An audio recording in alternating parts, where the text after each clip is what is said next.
Okay, so in the last alternating current video, we have studied with the introductory part of the alternating current. Now in your syllabus part, we are having alternating current with LCR, that is LCR circuit. So before going to LCR circuit, we have to know what is happening when AC circuit is connected or AC supply is given to a resistor, or when an AC circuit is connected to a inductor, or when an AC circuit is connected to a capacitor. So for that, let's see, or separately let us see what is happening when we are connecting AC supply. First let us see very simple circuit is when a AC supply is connected to a resistor. So we are having a supply, that is a instantaneous EMF E is given by E0 sin omega t. AC signal is given like this or drawn like this, not an S part but opposite to that of an S part, and then we are having a resistance also. Okay, so now before that we know that in a DC supply the current flows only in one direction, but in the AC supply both the directions current flows. So we are having EMF E is equal to E0 sin omega t. We are going to divide both sides by the same quantity, say R. So we know V is equal to I of R. Here instead of V we have chosen the letter E, EMF. Both are same, EMF and voltage. So E by R is equal to I, and E0, that is the maximum value of EMF by R, that is chosen as I0. So I is equal to I0 sin omega t. When you are comparing with the EMF equation, E is equal to E0 sin omega t. That means that there is no phase difference between I and E. There is no phase difference between I and E, or we can say phase difference is 0. In case of a resistor connected to an AC supply, the phase difference between E and I is 0. Or we can say that both E and I, they change together in same phase. Okay. So now we know that we are dividing E by R. അതായത് E എത്രയുണ്ടോ അതിനെ നമ്മൾ R കൊണ്ട് divide ചെയ്യണം. അപ്പോൾ E എന്ന് പറയുന്നത് ചെറുതാവുകയാണ് അല്ലേ? ആ ചെറിയ വാല്യൂ ആണ് നമ്മൾ എന്തെന്ന് പറയുന്നത്, I എന്ന് പറയുന്നത്. See, we are having E value. That E value or EMF we are going to divide it by the resistor and you are getting I. So you are dividing E. അപ്പോൾ E നമ്മൾ R കൊണ്ട് divide ചെയ്യണം, കുറയണം. കുറയണ value ആണ് I. So we say that I is always smaller than E. അത് ആ ഒരു concept പറയാനായിരുന്നു. I is always smaller than E. Okay, I is always smaller than E. For now representing this, we usually draw the wave diagram and also the phasor diagram. Wave diagram means this is the EMF E, and since there is no phase change, we can draw the I value also. Okay, this is I. That is, here the phase change phi is equal to 0. This is the wave diagram. Now one more diagram that is usually known as phasor diagram. We draw here, let it be E0. Here we are having omega t, that is a phase difference. Here omega t is 0 or there is no phase difference between current. So let this be equal to I. This is E0 and this is I0. Because there is no phase difference between E and I, both are moving in a same phase. This is what we are doing with that when a AC circuit is connected to a pure resistance. So we have studied that both the sides we have divided with a common factor, that is R, and accordingly V is equal to IR, or we have divided and we got it as I, or I is equal to I0 sin omega t, and we are saying that E is equal to E0 sin omega t and I is equal to I0 sin omega t. Both are moving in a same phase. There is no phase difference between I and E. Okay, so that is the case when we are connecting the resistor to a circuit. Now let us connect, instead of resistor, let us connect an inductor. Okay, this one was AC circuit which was connected with a pure resistance. Next one is we are going to connect with a pure inductor circuit. Okay, so we are having We are having an AC supply. We are having an inductor here. We know that potential difference or voltage will be produced there. We are having an EMF E, which is applied instantaneous EMF. E is given by E0 sin omega t. Now an EMF will be applied or voltage will be induced across L here. So the applied EMF is given by E into L di by dt.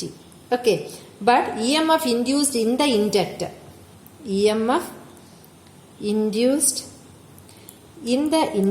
inductor is marked by the letter E, is given by E is equal to minus L into dL by dt, because applied EMF is opposite to that of the inductor in direction, but both are having a same magnitude. നമ്മൾ ഒരു A C സർക്യൂട്ടിൽ pure ഒരു inductance ആണ് connect ചെയ്യുന്നത്. ആ A C സർക്യൂട്ടിൽ instantaneous EMF E is equal to E0 sin omega t ആണ്.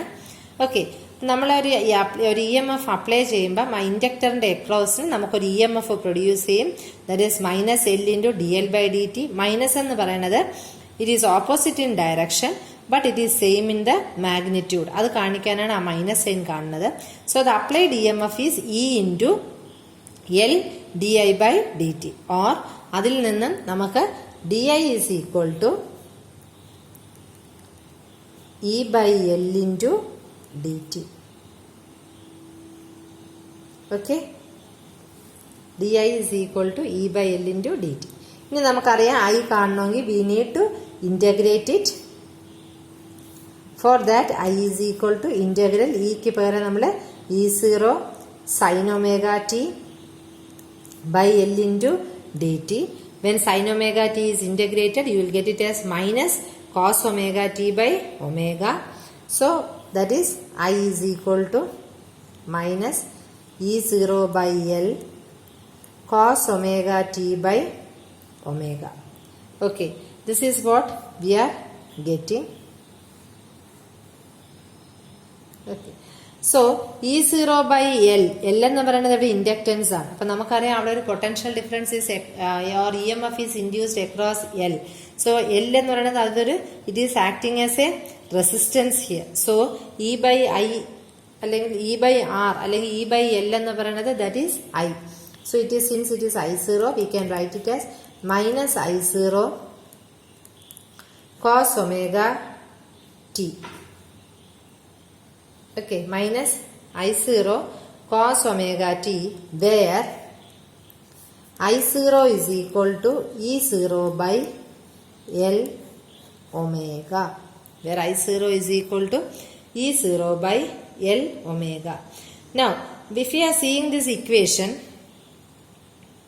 if you are seeing this equation, you can say that when will the current will be maximum? Current എപ്പോഴായിരിക്കും maximum? Current maximum ആവണമെങ്കിൽ എന്താവണം? ഈ cos omega t ന്റെ value എന്താവണം? 1 ആവണം അല്ലെ? cos omega t യുടെ value 1 ആയി കഴിയുമ്പോൾ നമുക്ക് എന്ത് കിട്ടും? cos omega t 1 ആയി കഴിഞ്ഞാൽ you will get I is equal to minus E0 by L omega. Okay, അതിനെയാണ് നമ്മൾ I0 എന്ന് പറയുന്നത്. I is equal to minus I0 by L omega when cos omega is assumed to be 1. അപ്പോഴും നമുക്ക് കിട്ടുന്ന കറണ്ടിനെയാണ് നമ്മൾ മാക്സിമം കറണ്ട് I0 എന്ന് denote ചെയ്യുന്നത്. So this equation we are going to apply here and we get it as I is equal to minus I0 cos omega t. Okay, പിന്നെ cos omega t യെ നമുക്ക് sin π/2 minus sin 90 minus theta എന്ന് എഴുതാം. അപ്പൊ നമുക്ക് ഈ ഇക്വേഷന് നമുക്ക് എഴുതാം I is equal to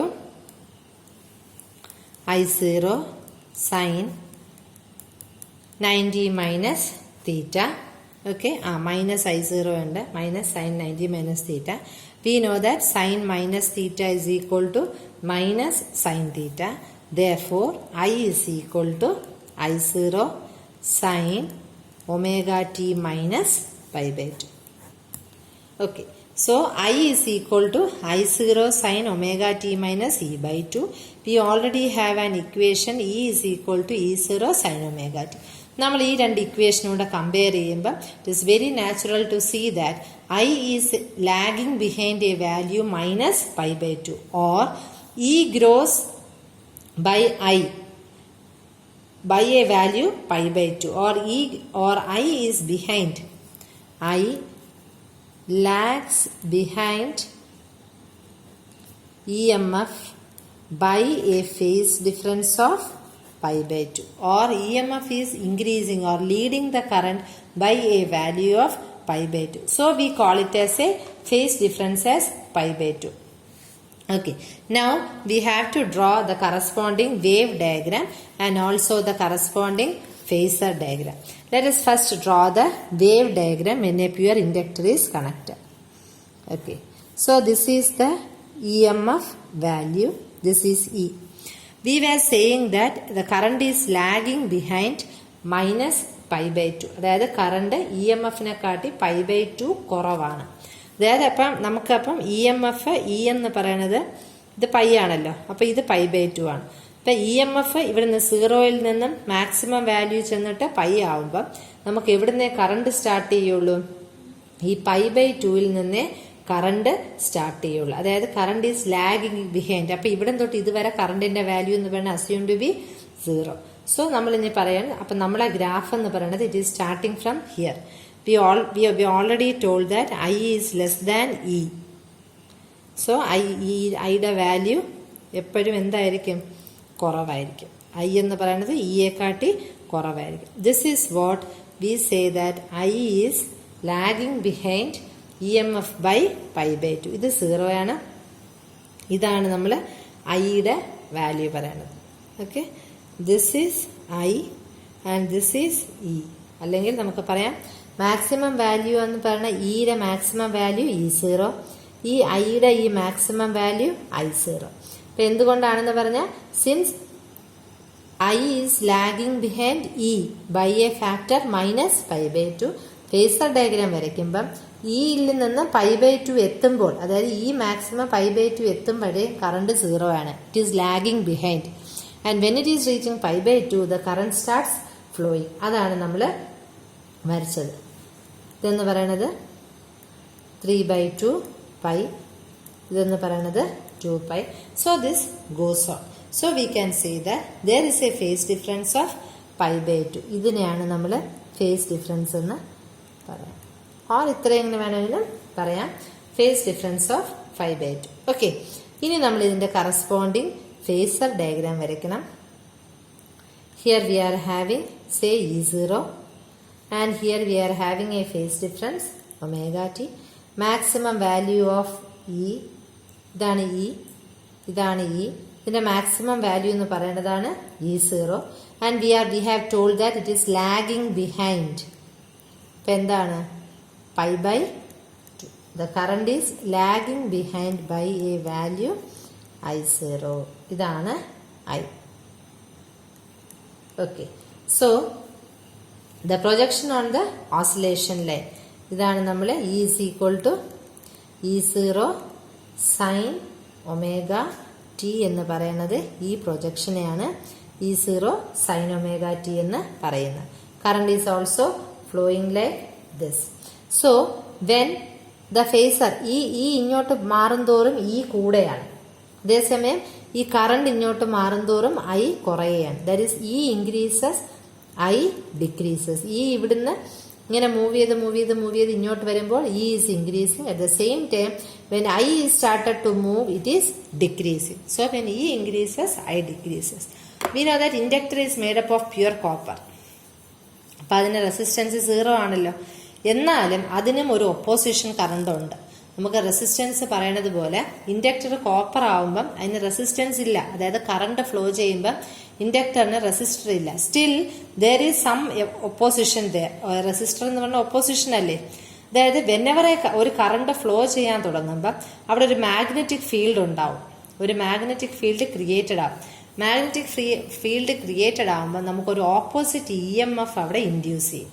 okay, അതായത് ഒരു ഓപ്പോസിറ്റ് ഇ എം എഫ് ഉണ്ടാവും. ഇനി എനി ഒപ്പോസിഷൻ ടു കറണ്ട്, ഇലക്ട്രിസിറ്റിയിൽ ഏതൊരു ഒപ്പോസിഷൻ കറണ്ടിനുണ്ടെങ്കിലും അത് നമ്മൾ മെഷർ ചെയ്യണ യൂണിറ്റ് അല്ലെങ്കിൽ മെഷർ ചെയ്യണ രീതി എന്ന് പറയുന്നത് V/I ആണ്. അപ്പം അത് ഓംസ് ലോ ആണെങ്കിലും എന്ത് പറയണമെങ്കിലും എനി ഒപ്പോസിഷൻ ടു കറണ്ട് ആണ് റെസിസ്റ്റൻസ്. ആ റെസിസ്റ്റൻസ് എന്ന് പറയുന്നത് നമുക്ക് V/I ആണ്. അപ്പം ഇവിടെയാണെങ്കിൽ നമ്മൾ ഓൾറെഡി എഴുതിയിട്ടുണ്ട് I0 is equal to E0/L omega എന്ന് പറഞ്ഞു അല്ലേ. അതായത് ഇതിന് അനലോഗസ് ആയിട്ട് എഴുതണമെങ്കിൽ E0/I0 എന്ന് പറയുന്നത് L ഒമേഗ. അപ്പോൾ when an inductor is connected the opposition current എന്ന് അല്ലെങ്കിൽ ഒപ്പോസിഷൻ ടു ദ കറണ്ട് എന്ന് പറയുന്ന ആരാണ് factor? L omega. This omega ഇതിനെ നമ്മൾ XL വെച്ച് മാർക്ക് ചെയ്യും. So L omega is playing the role of opposition in the inductor. We are having an angular frequency omega. See, L is a constant. ഒരു inductor design ചെയ്യുമ്പം ആ ഇൻഡക്ടറിന്റെ L value constant ആയിരിക്കും. But omega എന്ന് പറയുന്നത് it is keep on changing. Omega constant അല്ല. ഇപ്പോൾ ഒരു AC സപ്ലൈയുടെ frequency അല്ലെങ്കിൽ ഒരു frequency of applied EMF of AC അതിൽ ഒപ്പോസിഷൻ കൂടിയാൽ അതായത് L ഒമേഗ കൂടും. അങ്ങനെ വരുമ്പോൾ നമുക്ക് പറയാം ഫ്രീക്വൻസി ഒമേഗ കോൺസ്റ്റന്റ് അല്ലല്ലോ. അപ്പം നമുക്ക് പറയുന്നത് റിയാക്ടിങ് ഒപ്പോസിഷൻ ആണ്. കാര്യം AC സപ്ലൈ കൂടുമ്പം അവിടുത്തെ ഒപ്പോസിഷനും കൂടുന്നു. That is there is a reactance reacting. The AC supply is reacting to that. കാര്യം ഒമേഗ കൂടെയല്ലേ.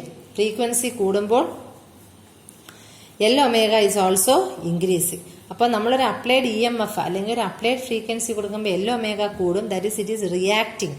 അപ്പോൾ എന്താണ് റിയാക്ടിങ്? ആ ഒപ്പോസിഷന് വേണ്ടി റിയാക്ട് ചെയ്യുന്നു. So it is known as a reactance. അല്ലെങ്കിൽ നമുക്ക് പറയാം ഇൻഡക്റ്റൻസിന്റെ കാര്യം ആയതുകൊണ്ട് we usually say it as inductive reactance and it is marked by the value XL or XL is equal to L omega. അതിന്റെയും യൂണിറ്റ് എന്ത് തന്നെയാണ്? ഓം. V/I എന്ന് പറയുന്ന 6 റെസിസ്റ്റൻസ് അത് ഓമായി. നമ്മൾ പറഞ്ഞു ഏതൊരു സർക്യൂട്ടിനും അതിന്റെ ഒപ്പോസിഷൻ എന്ന് പറയുന്നത് റെസിസ്റ്റൻസ് എന്ന് പറയുന്നത് given by V/I, voltage induced by current flowing ആണ്. അപ്പൊ ഇവിടെ നമുക്ക് E0/I0 because V and I വിയും ഇയും നമ്മൾ ഇവിടെ സെയിം ആയിട്ടാണ് പറയുന്നത്. അപ്പൊ അതിനെ ഇൻഡക്റ്റീവ് റിയാക്ടൻസ് എന്ന് നമ്മൾ പറയും. So XL is equal to L omega. XL is equal to L omega. അതിന്റെ യൂണിറ്റും ഇതാണ്. Okay. So when there is AC അതായത് ഹയർ ഫ്രീക്വൻസി വേണമെങ്കിൽ അതായത് ഹയർ ഒമേഗ അപ്പം I is equal to E/L omega. അതായത് ഈ mathematically also we can say that when omega increases I decreases. That is I is very small. So I is blocked by AC by the inductor L. ഇപ്പോൾ ഒരു AC സർക്യൂട്ടിൽ കറണ്ടിനെ ആരാണ് block ചെയ്യേണ്ടത്? The inductor L. C we have already said that. നമ്മൾ ആദ്യമേ പറഞ്ഞു ഒരു inductor design ചെയ്യുമ്പോൾ തന്നെ അതിന്റെ L വാല്യൂ നമ്മൾ കോൺസ്റ്റന്റ് ആയിട്ട് വെക്കും. അവിടെ ആര് മാത്രമേ മാറുന്നുള്ളൂ? ഫ്രീക്വൻസി മാത്രമേ മാറുന്നുള്ളൂ എന്ന് നമ്മൾ ആദ്യമേ പറഞ്ഞു. ഇപ്പം നമ്മൾ പറയണു I is equal to L ഒമേഗയാണ്. അതായത് ഒമേഗ കൂടിയാൽ I becomes very very small. That is I is blocked by AC. ഒരു AC സർക്യൂട്ടിൽ I എന്ന് പറഞ്ഞ ആര് ബ്ലോക്ക് ചെയ്യും? Lനെ ബ്ലോക്ക് ചെയ്യും. പക്ഷെ in the case of DC ആണെങ്കിൽ നമുക്ക് ഒമേഗ ഈക്വൽ ടു 0 ആണ്. കാര്യം എന്താണ്? അവൻ പൊസിഷൻ മാറണില്ല.